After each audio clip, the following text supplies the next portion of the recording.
Halo, assalamualaikum warahmatullahi wabarakatuh. Perkenalkan, nama saya Syaputra, NIM 1805124425, kelas PKO 6A, dosen pengampu Rola Anggalardika, SPD, MPD, AIPO, mata kuliah Biomekanika.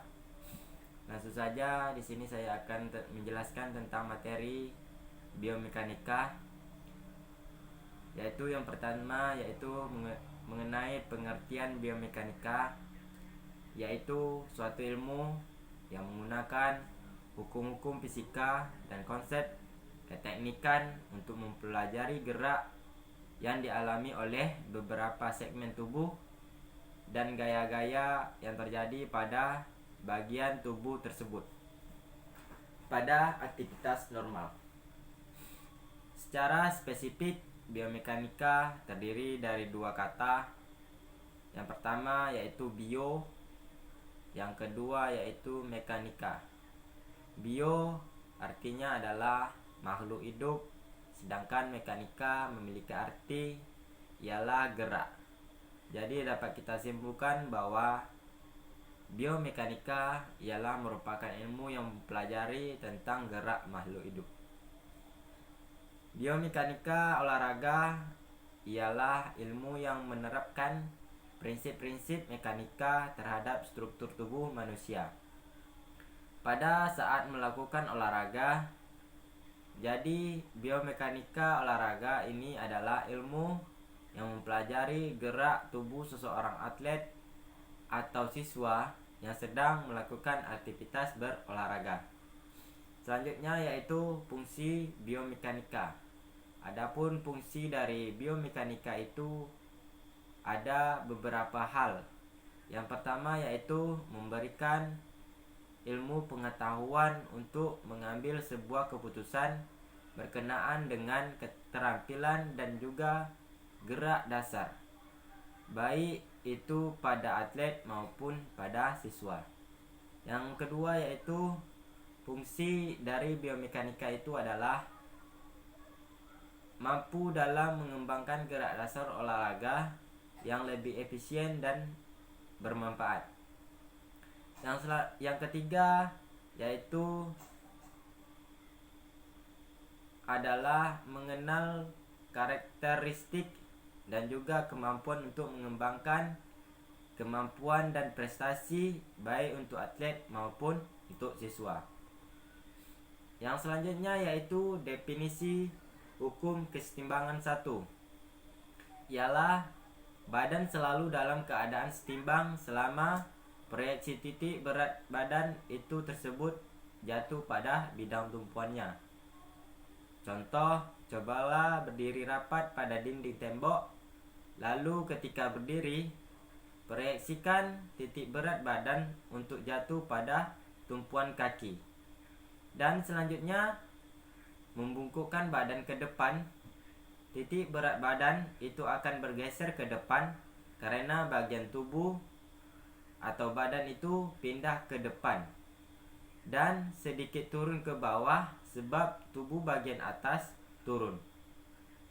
Dan proyeksi titik berat badan itu akan jatuh di luar tumpuan kaki. Pada posisi ini kita akan terjatuh. Jika kita membungkukkan di tempat yang berat, yang bebas atau tidak rapat ke dinding, kita tidak akan terjatuh karena titik berat badan itu bergeser ke depan.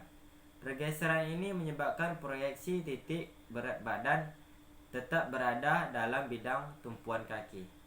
Selanjutnya yaitu definisi hukum kesetimbangan 2, stabilitas berbanding lurus dengan luas bidang tumpuannya. Artinya makin luas bidang tumpuan, makin besar stabilitasnya. Sebaliknya, makin kecil bidang tumpuannya, makin kecil pula stabilitasnya. Contoh, cobalah berdiri dengan kedua kaki dibuka selebar 30 cm. Kemudian buka kaki lebih lebar lagi menjadi 60 cm. Ternyata makin besar dan luas tumpuan kaki, makin stabil posisi kita. Yang selanjutnya yaitu definisi hukum kesetimbangan 3. Stabilitas berbanding lurus dengan berat badan. Artinya semakin berat badan seseorang, semakin besar stabilitasnya. Sebaliknya, semakin ringan badan seseorang, semakin kecil stabilitasnya. Pada pertandingan tinju, ada kelas-kelas berdasarkan kategori berat badannya.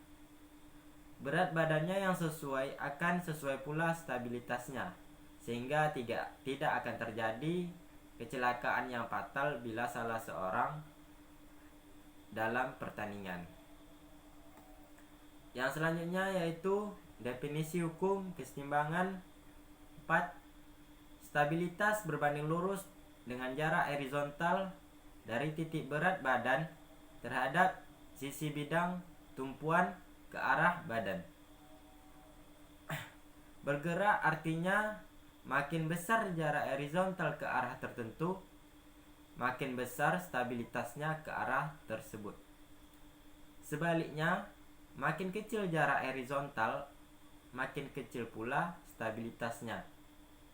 Sebagai contoh yaitu, perhatikan orang-orang yang sedang melakukan tarik tambang. Mereka membuat posisi sehingga bagian badan dan kepala condong ke belakang, sedangkan kaki yang satu dijulurkan jauh ke depan. Posisi yang demikian menyebabkan berat badannya jauh dari kaki tumpuan yang di depan. Sebaliknya, perhatikan orang yang saling mendorong. Badannya dicondongkan ke depan, sedangkan kakinya jauh berada di belakang. Posisi ini juga menyebabkan titik berat badannya jauh dari kaki tumpuannya yang di belakang. Yang selanjutnya yaitu definisi hukum kesetimbangan 5, yaitu stabilitas berbanding terbalik dengan jarak vertikal dari titik berat badan terhadap bidang alasnya. Artinya, makin besar jarak vertikalnya, makin kecil stabilitasnya.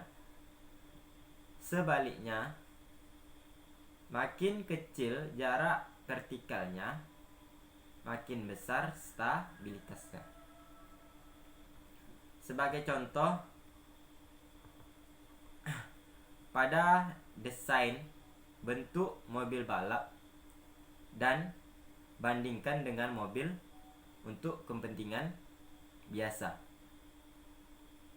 Mobil balap selalu dibuat serendah-rendahnya dengan kecepatan yang tinggi. Jika akan melakukan tikungan yang tajam, mobil akan tetap stabil dan tidak khawatir akan terbalik, dengan asumsi tetap berkendara secara benar. Perhatikan pula pertandingan gulat. Lawan yang akan dibalik selalu berusaha agar badannya tetap ke matras, sehingga jarak vertikalnya menjadi sekecil-kecilnya. Jarak vertikal yang kecil berarti stabilitasnya besar. Mungkin hanya itu yang dapat saya jelaskan mengenai pengertian biomekanika dan definisi hukum kesetimbangan. Saya ucapkan terima kasih, dan apabila ada kekurangan saya mohon maaf. Saya akhiri, wabillahi taufiq wal hidayah. Wassalamualaikum warahmatullahi wabarakatuh.